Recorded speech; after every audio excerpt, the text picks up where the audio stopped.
ที่9 เมษายน 2026นี้คณะบริหารงานเซาหนุ่มแขวงหัวพันบางกะตาลอกไม้อยู่ต่อหน้ารูปหล่อประธานไกรสอนพรหมวิหาร ผู้นำที่แสนเคารพรักของประชาชนลาวบรรดาเผ่า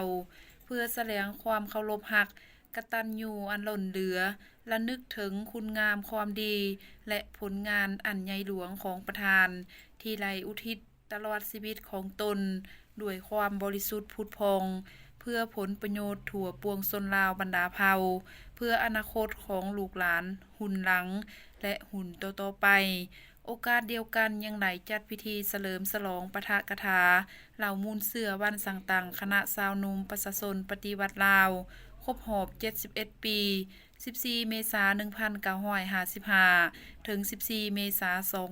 2026 ขึ้นอยู่ที่สมุทรสวรรค์เมืองซำเหนือ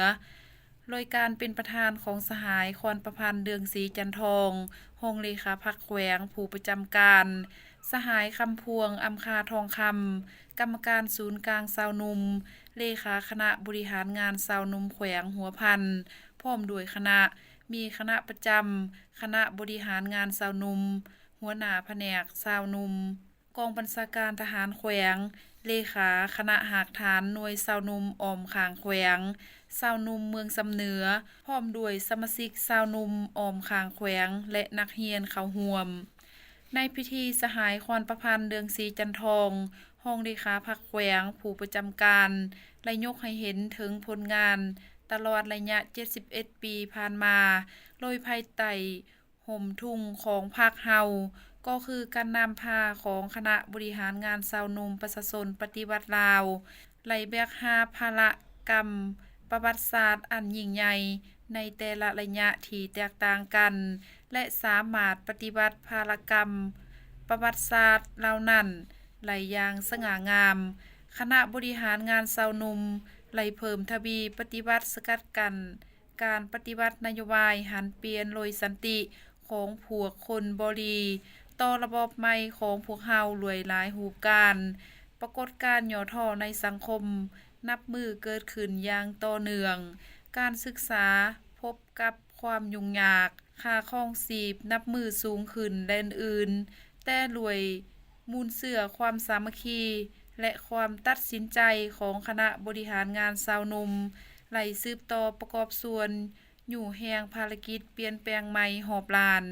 มีหลักการเฮ็ดให้ประเทศชาติก้าวขึ้นอย่างหนักแน่นสู่จุดหมายที่กำหนดไว้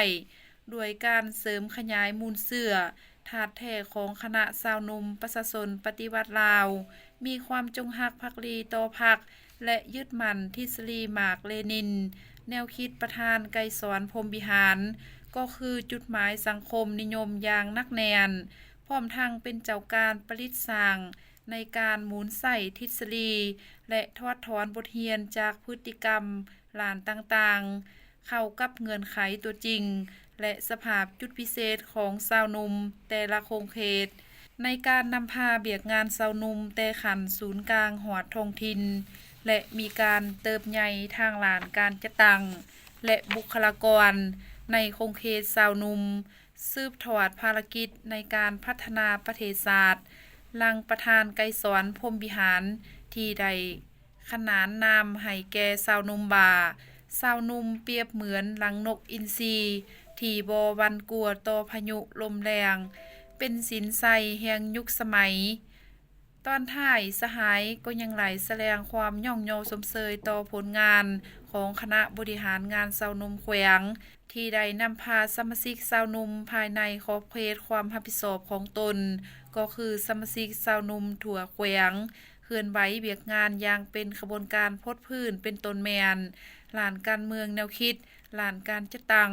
ลานวิชาชีพสร้างเบียกเฮ็ดงานทำและขบวนการลานต่างๆอีกด้วย